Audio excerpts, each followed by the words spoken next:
الهرم المعجزة 5000 سنة عمر، 2 مليون و600 ألف قطعة حجر متماسكة جميعها بدون أسمنت.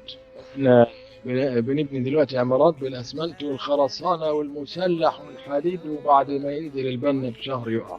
وحجارة إيه؟ ما شاء الله، الواحدة ما بين 2.5 طن إلى 15 طن.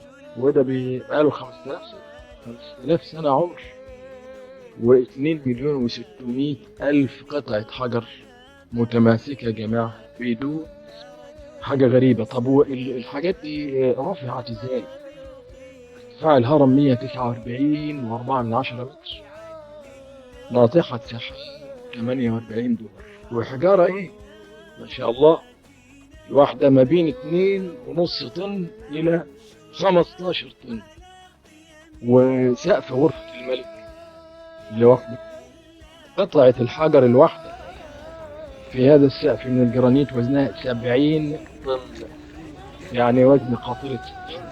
ولا فيش لا كاميونات ولا جرارات ولا مقطورات ولا أوناش ديزل ولا أوناش كهرباء.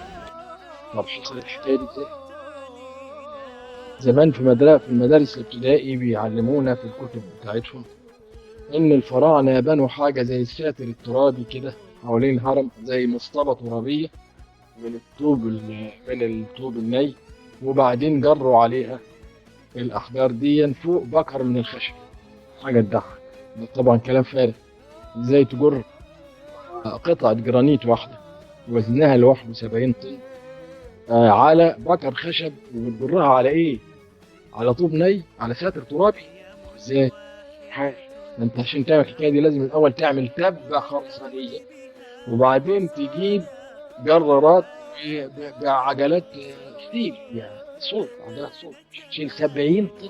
انما حكايه انك تحط الحاجات دي على ساتر ترابي ولا على مصطبه ولا، وبعدين يبتدوا كم واحد يجر بقى 100,000 عامل طبعا يجروا، واخد بالك هيقفوا فين على الساتر الترابي دول؟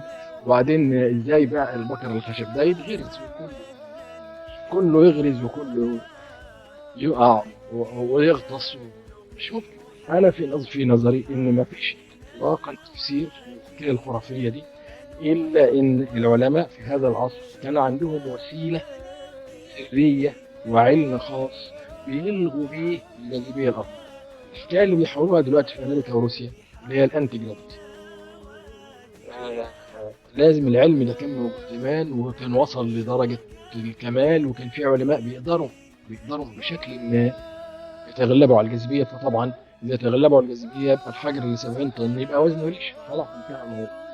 وبعدين المساله لم تقف عند هذا الحد، لان هندسه الممرات اللي جوه الهرم، الغرف والفراغات، وبعدين الحسابات العجيبه بقى لما تيجي تقيس بقى الهرم، فتلاقي ان المحيط نسبه يعني المحيط مقسوما على ارتفاع الهرم يساوي 3.14%، اللي هي أو النسبة التقريبية، اللي هي العلاقة الثابتة بين المحيط الدائرة وقطره.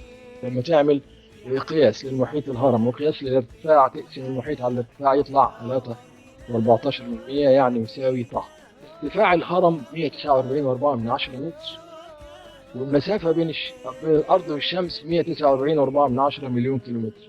هل دي صدفة؟ إن دي زي دي؟ تابوت تقسم برضه المحيط على الارتفاع تلاقي 3.14%. كل غرف الهرم بالشكل ده، يعني مش مصادفة. يعني دي في التصميم والهندسة نفسها.